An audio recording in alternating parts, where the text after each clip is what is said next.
வணக்கம். நான் ஆஸ்ட்ரோ அமிர்தா பேசுகிறேன். இன்று நான் பார்க்க போவது எந்த தலைப்பை பற்றி என்றால் மிருகசிரீஷ நட்சத்திரத்தை பற்றித்தான். அதாவது இந்த நட்சத்திரக்காரர்கள் எந்த வகையான நடவடிக்கைகளை தினமும் சரியாக பின்பற்றும் பொழுது அவர்களுக்கு தங்கள் வாழ்க்கையில் நன்மை கிடைக்கும் என்பதை பற்றி நாம் பார்க்க போகிறோம். இந்த நட்சத்திரம், அதாவது மிருகசிரீஷ நட்சத்திரம், இவர்கள் காலையில் எழுந்தவுடன் குருவான அல்லது குருவின் குரு பகவானான முருக பகவான் படத்தை பார்த்து வருவது மிருகசிரீஷ நட்சத்திரக்காரர்களுக்கு நன்மையை தரும். அதாவது காலையில் எழுந்தவுடன் முருக பகவானின் படத்தை பார்ப்பது மிகவும் நன்மை தரும். மேலும் இவர்கள் துவரம்பருப்பு அல்லது கொண்டைக்கடலையை பறவைகளுக்கோ அல்லது பசுவிற்கோ தானமாக கொடுத்து வருவது சிறப்பை உண்டாக்கும்.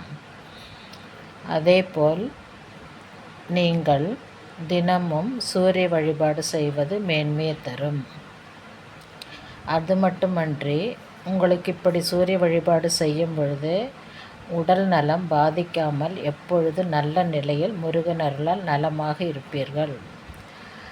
அதேபோல் நீங்கள் சிவப்பு மலர்களையோ அல்லது மஞ்சள் நிறத்தில் உள்ள மலர்களையோ அல்லது வெள்ளை நிறத்தில் உள்ள மலர்களையோ, இந்த 3 மலர்களில் ஏதாவது ஒன்றை தினமும் முருக பகவானுக்கு மற்றும் சிவபகவானுக்கு அர்ச்சனைக்காக கொடுப்பது மிகவும் நன்மையை உண்டாக்கும்.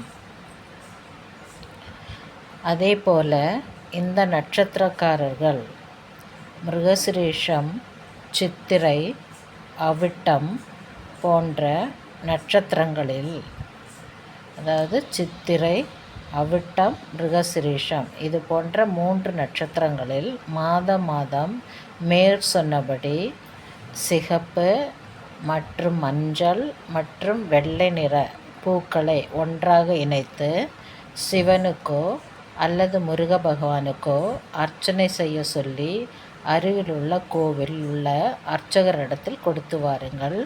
இப்படிப்பட்ட தெய்வீக காரியங்களை நீங்கள் செய்து கொண்டு வரும்பொழுது உங்கள் எல்லா காரியங்களிலும் வெற்றியை எதிர்பார்க்கலாம். அதுபோல மிருகசிரீஷ நட்சத்திரக்காரர்கள் மாதுளம்பழம், செவ்வாழைப்பழம், ஆப்பிள் போன்ற இரத்த சம்பந்தப்பட்ட பழங்களை பிறருக்கு தானமாக அவ்வப்பொழுது செய்து வரலாம். உங்களுக்கு இந்த மாதிரி இரத்த சம்பந்தப்பட்ட பழங்களை தானம் செய்யும் பொழுது முருகன் அருளால் எந்தவித விபத்துக்களும் இல்லாமலும், அதேபோல் இரத்த சம்பந்தப்பட்ட எந்தவித நோய்கள் வராமலும் உங்களை நீங்கள் பாதுகாத்து கொள்ளலாம். எனவே ஒவ்வொரு மாதமும் மாதக்கணக்கில் வரும் சித்திரை, அவிட்டம், மிருகசிரீஷ நட்சத்திரத்திலும் நீங்கள் இந்த இரத்த சம்பந்தப்பட்ட நல்ல பழங்களை தானமாக கொடுக்கலாம். அல்லது மாதத்தில் ஒரு முறை உங்களால் முடியும் பொழுது இத்தகைய பழங்களை நீங்கள் ஏழை எளியவர்களுக்கு தானமாக கொடுத்து வருவது உங்களுக்கு நன்மையை தரும்.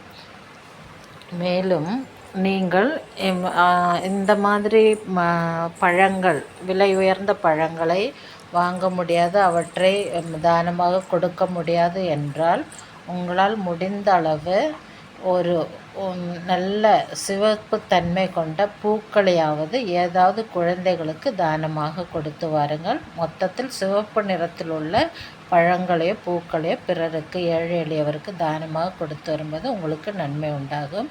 எனவே இந்த வீடியோ உங்களுக்கு பிடித்திருந்தால் ஷேர் செய்யவும், மேலும் சப்ஸ்கிரைப் செய்ய மறக்க வேண்டாம்.